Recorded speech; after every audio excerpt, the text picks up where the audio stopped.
We make things way too complicated when we talk about games. Long reviews, half-hour breakdowns, 3 different opinions before anyone tells you if you should actually buy the thing. So let me just break down Monster Crown's Sin Eater without wasting your time. You should buy this game if you still remember when Pokemon had a sense of difficulty from the start. When even Brock beat you and you felt a little bit stupid for not figuring out you'd picked the wrong starter. Sin Eater brings that back. It's a game that respects your time by not respecting your hand, if that makes sense. You're going to lose fights. You're going to walk into the wrong area, and that's the point. This is also a game for people who actually love building a team. Not just catching one of everything, but figuring out which monsters work together, which type matchups favor you, and grinding the right ones up so you don't get beaten poorly when it matters. And then there's the breeding. This is where Sin Eater goes somewhere most monster tamers don't even try. You can crossbreed any 2 monsters, regardless of type, and get a brand new species. Not a copy of the parents, an entirely new thing.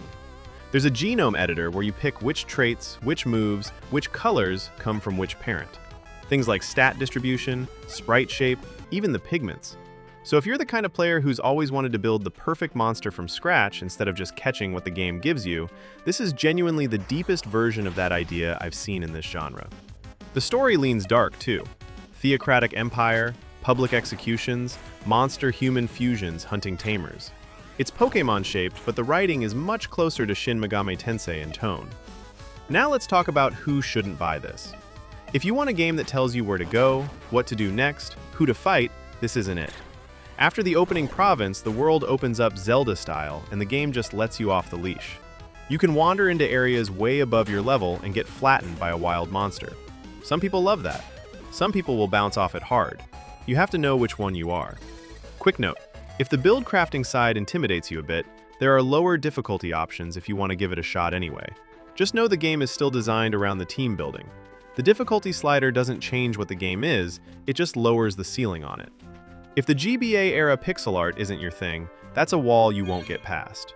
The whole game commits to that look. It's not a stylistic accent, it's the entire visual identity. The other thing is the grind. Only your active monster gains experience in a fight, which means leveling up a new addition to the team takes deliberate work.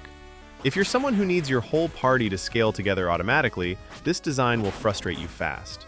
And healing and fast travel both cost in-game currency. Small thing on paper, real friction in practice. You have to like that kind of resource pressure. The last thing is how the story actually gets to you. There's a lot of lore here, but there's no voice acting, and a lot of it lands through environmental storytelling and text you have to engage with. This is a gameplay-focused game with a story wrapped around it, not a cinematic JRPG.